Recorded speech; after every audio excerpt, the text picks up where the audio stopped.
落地越南的时候，在机场有出现一些状况。什么情况？遇到了2个人被卡住，然后我们并不知道出现什么问题。经理也被扣走，经理也被扣走，老板呢？老板也被扣走，然后镜头再转到那边去，这整队剩他一个进来，整队被扣走。大家刚到越南的时候，比较有点像是，比较疲惫，然后同时也还处于一个有一点兴奋的状况嘛，可能没有完全的进入到一个要开始训练的状况里面。越南团练的第1天在看剧，为什么？领队，因为他们没有账号。你今天看什么？这个铁拳教育，斯科德之类，斯科的铁拳教育。第1周的话，我们是进行拍摄，然后拍摄的状况的话，其实没有很差，比想象中的好很多。然后大家也都很配合，团队之间的氛围其实也不差，在整个拍摄的过程中。Finish？ 哦，对，谢谢。后来的话，我们紧接着就开始进行团练。在团练的过程中，其实我觉得跟在台湾的状况没有说到真的有差异性非常大。那中间也有发生一些冲突，就是从第1周开始。就是我不断的理解，然后你现在我不能理解，但是你是这样，所以我听你，我下次就靠手指头 ，OK 啊？那我们就是聊到一个都不是，最好是8分钟。争执的其实最一开始的原因，当然也是还是从团练里面发生的一些局内沟通发生的问题。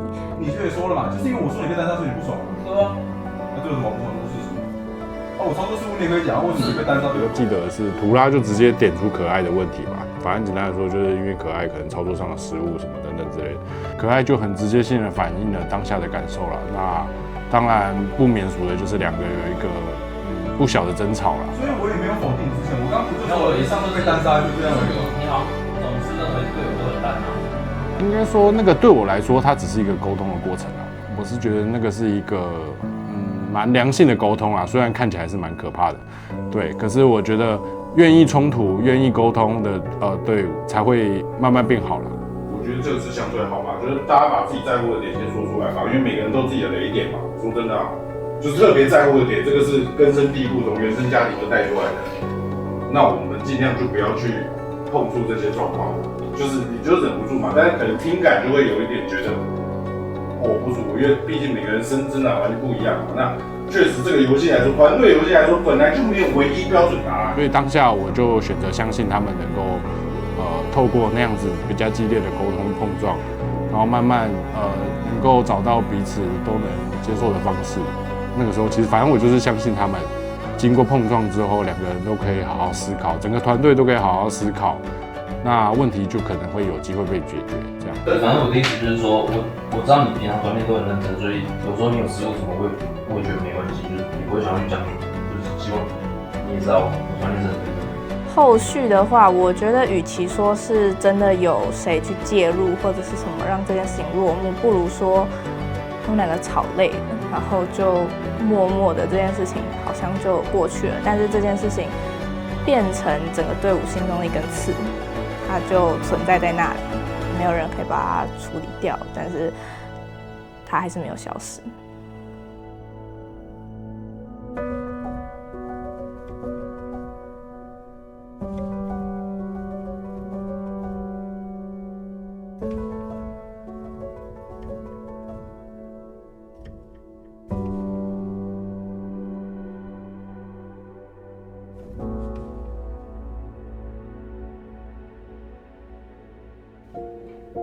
赛前对上 BRU 的时候，其实大家是紧张的，或多或少啦都有点紧张。但是赛前还是尽量大家以平常心去做准备。先不管我们到底第一个春季赛啊、例行赛啊打得怎么样，我觉得今天我们来了就是好好打好比赛，然后我觉得大家也是平常心对待就好。回过头来，我真的很相信我们现在这个团队啊，你们每个个人实力什么的，我真的觉得我是相信的。然后到比赛中的时候，其实，在战术室里面，我们不管是后勤还是教练都是非常紧张的，对。但是我们相信选手了，然后选手也不负众望，就是最后我们有惊无险嘛，虽然有惊无险的拿下了这场比赛。今天打赢了没错，但我们还有很多需要调整过的地方。现在这个队伍现在看起来就是会赢的，但是我只能说啦，我不知道你们其他人怎么想，但我知道这个队伍就是需要你们全部人 ，OK 吧？那我觉得这件事情就包含你，因为前天的状况啊，现在你可能有一点，我不知道怎么跟这个队伍配合，不知道怎么跟这个队伍沟通嘛，对吧？那我希望大家现在可以赢了嘛，那坐车回去的时候稍微思考一下，那我也希望你稍微思考一下，大家都放下。我觉得有因为前一场比赛大家旗开得胜的关系，所以打第二场比赛相对的会比最一开始的紧张感放下了那么一些。其实前2把打出2-0这个开局，其实确实蛮意外的，所以照理来说，它应该是一个值得开心的事情。但其实那个时候的我没有到非常开心，因为其实我知道真正的问题还没有被解决，对，我反而感觉到它越来越强烈的会再发生。打完 KOG 之后，我们晚上大家一起去吃了海底捞。我们从旁去看，可以看出来他们的整体的氛围是非常好的，蛮出乎我们的意料的。会觉得说，好像队伍的整体的气氛是往好的方面去走的，让我对这支队伍其实会抱有希望。那在吃完海底捞之后，社服好像还有在另外聊了一阵子，那感觉整体队伍的氛围都是有变好的。我们社服一直以来大家都知道他们可能不算是这么融洽，经过那一次的聚餐，后续又听到他们有自己私底下再去聊聊天啊或者什么之类的，那会让我觉得说他们私底下的关系变好了之后，那对于在局内的表现也会有相对优异的成果。这样，其实我一直都觉得陈冠俊是一个不错的孩子啊，他也比较知道团队是什么样子。当然，他有情绪的时候，还是把个人放得蛮高的。但是他其实看所有的事情，其实看得蛮通透的啊，我自己觉得。那他也会去做相对应的方式啊，去改善这一些东西。对，那我自己觉得他愿意主动，其实就跟56刚来的时候，其实冠军就是一直蛮照顾56这个人。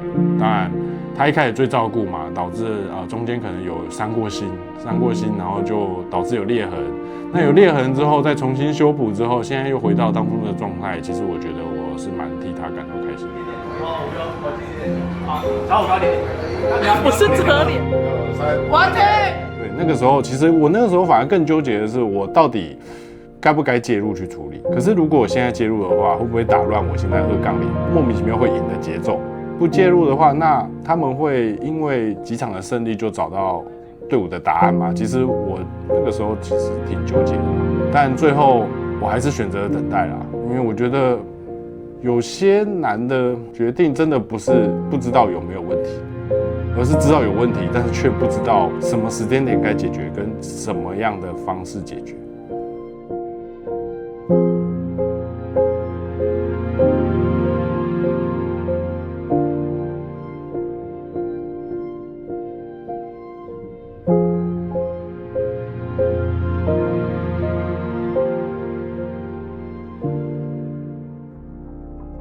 在抽签抽到培根的时候，其实整个队伍相比较抽到其他队伍来讲，大家会可能心里会有隐隐的更想要抽到培根的想法。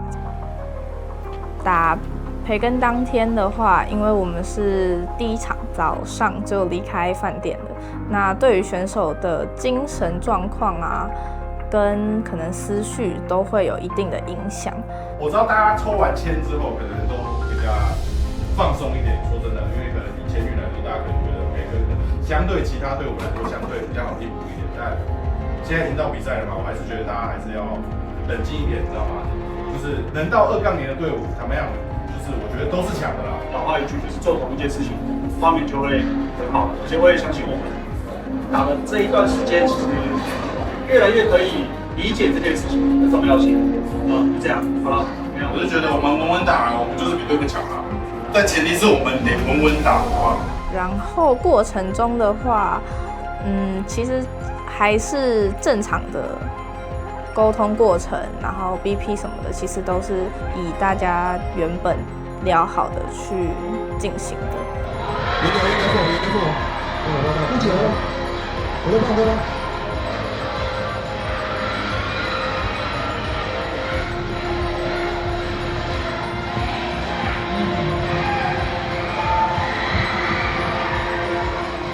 坦白说，我当下是很生气的，而且是非常生气的。我觉得比赛可以输，但是你不能不尊重比赛，你不能用轻浮的方式面对比赛。我不去说了，我跟大家先讲，我其实坦白讲，我今天越看其实越是真的蛮生气的。但我觉得现在这状况不跟大家聊好，我们又继续回到第2轮那个状态了。我今天觉得没有一个在线的。那一天的表现，大家也知道，每个人都是单点被击破，那些失误、那些状况、点位什么都爆了，你还是去送，那我自己觉得你就是不尊重比赛，不尊重对手。就那个问题，其实就是可能是我在2杠0的时候，心里一直有的那个，一直觉得我们还不是一个2杠0的队伍的问题。那很明显的是，他们没有意识到那个问题。其实我最担心的是，比赛输出来就是可能输掉什么，会影响到是你们之间的连接。但我觉得大家还有那个连接，还是有影响的。我觉得我们在调一下状态，大家更积极这样去行。坦白说，有没有什么不一样？每个人都告诉我一件事情，对，今天很松懈，但是都是讲个人很松懈。那你说有没有什么不一样？我觉得没有。对，所以才导致我们2杠1的时候也，内容是有好一点，但是结果是不好的。这一场比赛大家会比前一场比赛皮更绷紧一点，对。然后在过程中，其实并没有什么太大的纠纷啊，或者是争执，或者是其他情绪低落的状况出现。但是我想，可能就只是单纯的他们进步了，但是我们还在原地。其实打输 BRU， 我已经单觉得这个问题已经被无限放大到有点没办法控制了。所以其实有再多的战术啊什么的，对我来说都已经不重要了。所以那个时候我选择了，就在那个晚上，我选择跟大家单独面谈，就是包含教练都分开面谈。那这是1对1的面谈的话，我们主要其实除了去谈论下一局的状况之外，其实更多的还是在讨论队伍之后未来的发展。那可能也借此去引导选手对于下一局比赛的心态啊什么上面的转变。其实我只是想要确认一件事情，就是确认2件事情啊，一个是他们自己本人还想赢，跟他们自己本人还想跟身边的这群人一起赢。其实队伍当时已经很低迷了，非常低落。对，对于隔2天的比赛的状况，大概整个队伍是一半一半吧，就是都有想法，有觉得会赢的，也有觉得会输的。对，好难过。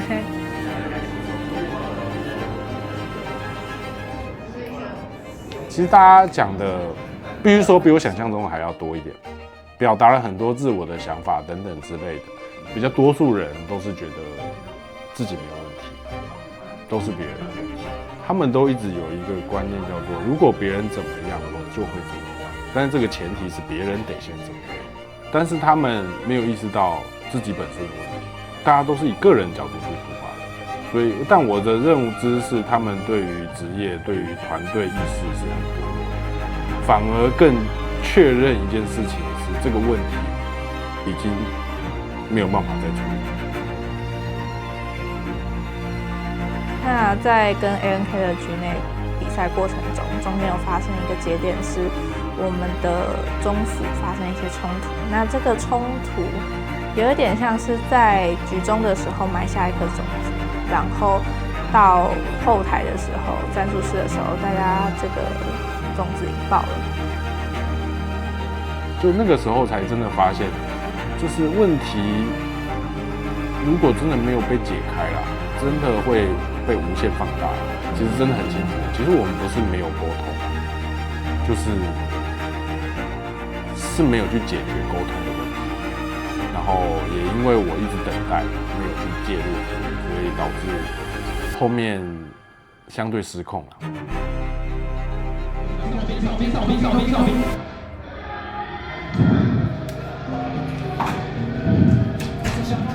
去年底 AIC 打完的时候，其实我就很认真跟恩天讨论了，今年春季赛的队伍的方向跟执行的模式。这一季我选择让大家互相讨论，教练也是在其中一起了解彼此。那我可能就不会，因为以前过往都是我可能就是比较做最终决策的，就是我要怎么样，我会告诉你理由跟为什么我会这样做，但是基本上都是听我的。今年的话，我就选择了让大家比较开放，因为我相信他们都有一些有经历、有资历嘛，包含可爱的加入，我觉得相对应的沟通上可能会，我那个时候的判断是会稍微相对顺利一点点，所以我就完全的授予他们所有的决策吧。觉得有一些状况，有一些事情不是这么难的，但好像经过了这次我这样子的调整做法，反而让队伍的割裂感更重。那我贯彻到底，后来觉得这个裂痕有点大到我真的意识到的时候，我觉得这个已经真的快没救了。过去我很常说，比赛是场上5个人加教练去努力的结果，那个是我无法去控制的，所以我能做的只有无条件的相信他们。